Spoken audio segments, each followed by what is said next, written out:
नमस्कार और स्वागत है क्राइम डायरी में, जहां हम भारत के सबसे बड़े डिजिटल क्राइम्स के पीछे छुपे सच को उजागर करते हैं। जहां सहूलियत मिलती है धोखे से, जहां भरोसा टकराता है धोखाधड़ी से। साल था 2023। भारत की तेजी से बढ़ती फिनटेक क्रांति के बीच एक डिजिटल तूफान उठा। 1.5 करोड़ से ज्यादा लोग एक सुबह उठे। उन्हें पता ही नहीं था कि उनकी सबसे संवेदनशील वित्तीय जानकारी लीक हो चुकी है। नाम, phone number, email ID, pan card, bank खाते की जानकारी, यूपीआई ट्रांजैक्शन हिस्ट्री, सब कुछ। ये डाटा किसी बैंक के लॉकर से नहीं, बल्कि भारत के सबसे बड़े डिजिटल पेमेंट प्लेटफॉर्म फोनपे से लीक हुआ था। ये कोई कहानी नहीं है, ये हकीकत है।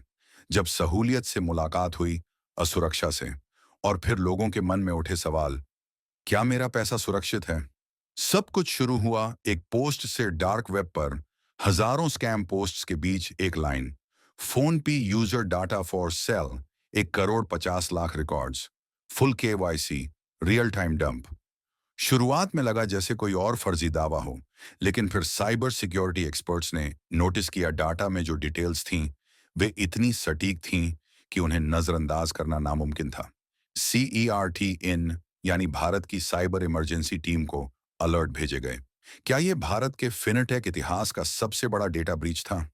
फोनपे ने तुरंत जवाब दिया, हमने आंतरिक जांच की है और हमें किसी भी सिस्टम ब्रीच का कोई प्रमाण नहीं मिला है। जो डाटा ऑनलाइन है वह या तो नकली है या पुराना। लेकिन यूजर्स और विशेषज्ञ संतुष्ट नहीं हुए। अगर डाटा नकली है तो वहां आया कैसे? और अगर असली है तो कंपनी चुप क्यों है? एक पूर्व CERT-IN अधिकारी ने बताया, डाटा नकली कह देने से खतरा खत्म नहीं होता। अगर वो ऑनलाइन है तो किसी के पास वह पहुंच चुका है।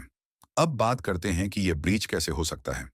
थर्ड पार्टी KYC वेंडर से डाटा लीक, किसी कर्मचारी को टारगेट करके फिशिंग अटैक, कोई इंसाइडर जिसने सिस्टम का दुरुपयोग किया, API सिक्योरिटी में कोई खामी। CERT-IN और RBI दोनों ने अलग अलग जांच शुरू की, लेकिन डाटा डार्क वेब पर पहुंच चुका था। सिर्फ 48 घंटों में डाटा सैकड़ों बार डाउनलोड किया जा चुका था। हैकर सिर्फ चुराते नहीं, वो डाटा को बार बार बेचते हैं। कुछ लोग उस डाटा से फर्जी लोन लेते हैं, कुछ फिशिंग अटैक करते हैं, कुछ आपकी पहचान चुराकर दूसरे क्राइम्स को अंजाम देते हैं। एक यूजर राजेश जयपुर ने कहा, मैंने अपने भाई के कहने पर ऐप का इस्तेमाल शुरू किया था। अब भरोसा नहीं होता। फोनपे ने किसी भी यूजर को सीधे अलर्ट नहीं भेजा। ये चुप्पी सिर्फ फोनपे की नहीं, पूरे भारतीय टेक सिस्टम की समस्या है। अभी तक भारत में कोई ऐसा कानून नहीं है जो कंपनियों को डेटा लीक होने पर यूजर्स को सूचित करने के लिए बाध्य करता हो। यानी कंपनी चाहे तो आपको बताए और चाहे तो नहीं। जांच अभी भी जारी है, लेकिन एक्सपर्ट्स ने 3 संभावित हमलावरों का जिक्र किया। लोन वुल्फ हैकर जो खुद सीखने या सिद्धांतों के लिए ब्रीच करता है, ऑर्गेनाइज्ड क्राइम सिंडिकेट जो डाटा बेचकर मुनाफा कमाता है, स्टेट स्पॉन्सर्ड अटैकर्स, जासूसी या राजनीतिक मकसद से जो भी था वो प्रोफेशनल था। उसे पता था क्या चुराना है और कब। Ministry of electronics and IT ने सभी बड़ी फिनटेक कंपनियों के लिए अनिवार्य ऑडिट का आदेश दिया, लेकिन विशेषज्ञों का कहना है यह सब बहुत देर से हुआ। इस ब्रीच से क्या सीख मिलती है? आप खुद को बचा सकते हैं इससे पहले, इसके दौरान और इसके बाद भी। सभी फाइनेंशियल एप्स में 2 फैक्टर ऑथेंटिकेशन चालू करें। UPI ट्रांजैक्शन हिस्ट्री नियमित रूप से जांचें। हर ऐप के लिए अलग पासवर्ड रखें। पासवर्ड मैनेजर का इस्तेमाल करें। संदिग्ध कॉल मैसेज से सावधान रहें। कोई भी OTP या पिन साझा न करें। किसी भी अनधिकृत गतिविधि को तुरंत रिपोर्ट करें, क्योंकि एक बार आपका डाटा लीक हो गया तो वह हमेशा के लिए बाहर है। फोन पे डेटा ब्रीच एक चेतावनी है। अगर हम अब भी नहीं चेते तो अगली बार यह सिर्फ डाटा नहीं, आपकी पहचान, आपकी जमा पूंजी भी छिन सकती है।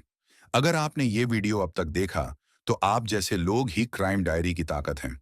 लाइक करें अगर आपको ये जानकारी महत्वपूर्ण लगी, सब्सक्राइब करें क्राइम डायरी को और बने डिजिटल क्राइम फाइटर। नीचे कमेंट करें, क्या आपने कभी डाटा लीक का सामना किया है? क्या डिजिटल वॉलेट आज वाकई सुरक्षित है? और याद रखें, सुरक्षा कभी एक विकल्प नहीं होती, वो जरूरत है। अगली बार फिर मिलेंगे एक नई सच्ची क्राइम स्टोरी के साथ।